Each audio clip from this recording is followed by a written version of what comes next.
21st century. Doing something mean to it. Do it better than Give it up now for anybody Dan ever seen. Santino from Lux Santino and his esteemed panel. Come on down, Dan. Let's keep the action going. We're only running a few minutes behind. I think one of the most top three important things you could do in a trial is cross the plaintiff's expert. That's probably most critical.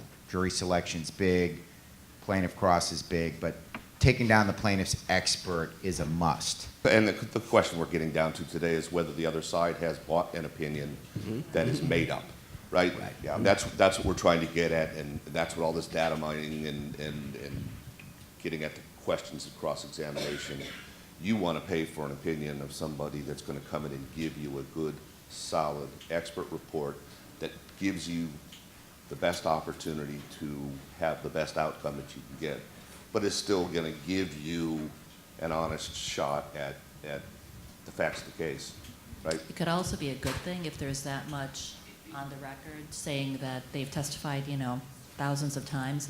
There's probably a lot of inconsistencies in their testimony, so that would be a great opportunity to mine for those inconsistencies and figure out how will that help you discredit that individual. There have been cases where we have been so lucky because we've done all the pre-work in the cross-examination of the opposing expert that we don't even use an expert because the guy did so terrible. Jurors have their common sense. In those cases, we don't even bring an expert. I just want to say there's so many factors that go into it. I mean, we've seen experts, through our cases that were just, they like you said, they look good on paper, but then you get them before a jury and they're just so, highly technical or even boring for that matter, that, they actually put the jurors to sleep. And then the jurors are no longer paying attention, and then they just don't understand the case. So, we rely a lot as, claims handlers and from an insurance company perspective, we're relying on our defense counsel to help us select the right expert and, And sometimes the best person to assess that can be a secretary in your office or a paralegal or the cleaning crew, frankly, because those would probably be people that would be on the jury. So you might want to have somebody that is very disinterested, has more objectivity, sit in sometimes for the final couple, because if you're taking a look at things from a very technical or hyper-technical perspective, and you're going to want to get the layman's perspective on whether this person's likable, whether they can communicate clearly, and push your point.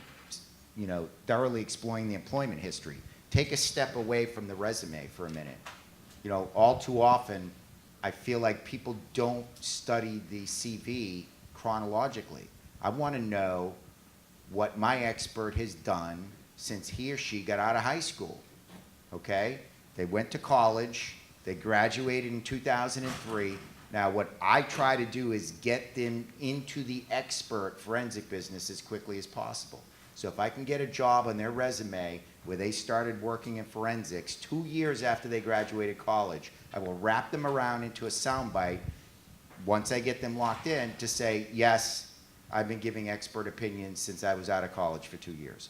That does not bode well with the jury. Went to college, I'm an expert. No practical experience, got it right out of the cake party, and I'm ready to roll.